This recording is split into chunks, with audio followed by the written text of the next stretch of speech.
আল্লাহ সুবহানাহু ওয়া তাআলা আদম আলাইহিস সালামের দুই ছেলে হাবিল এবং কাবিল তাদের বিষয়ে তারা আল্লাহ সুবহানাহু ওয়া তাআলার কাছে কুরবান পেশ করেছিল। কুরবান মানে হলো আল্লাহর কাছে নৈকট্য অর্জনের জন্য সাদাকা পেশ করেছিল। আল্লাহ সুবহানাহু ওয়া তাআলা কোরআনে কারীমে সেই প্রসঙ্গে বলতে গিয়ে বলেন ইয তাকাররাবা কুরবানান ফাতুকুব্বিলা মিন আহাদিহিমা ওয়া লাম ইউতাকাব্বাল মিনাল আখার। দুই ভাই কুরবানি করেছিল, আদম আলাইহিস সালামের দুই ছেলে। একজনটা আল্লাহ সুবহানাহু ওয়া তাআলার পক্ষ থেকে কবুল হয়েছে, আরেকজনটা কবুল হয় নাই।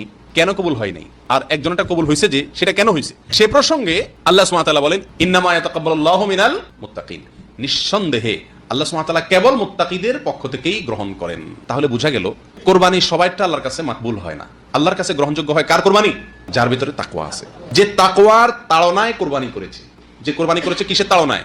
তাকওয়ার তাড়নায়, গোশতের তাড়নায় না, সমাজের মানুষ কি বলবে সেই তাড়নায় না, হ্যাঁ, বিয়ের বাড়ির তাড়নায় না, মেয়ে বিয়ে দিছে নতুন করে সেই তাড়নায় না, সারা জীবন দিয়ে আসছে এবছর না দিলে মানুষ কি বলবে সেই তাড়নায় না, কোরবানি না দিলে ছেলে ফেলে কার মুখের দিকে চেয়ে থাকবে সেই তাড়নায় না, এই সমস্ত তাড়নায় না, বরং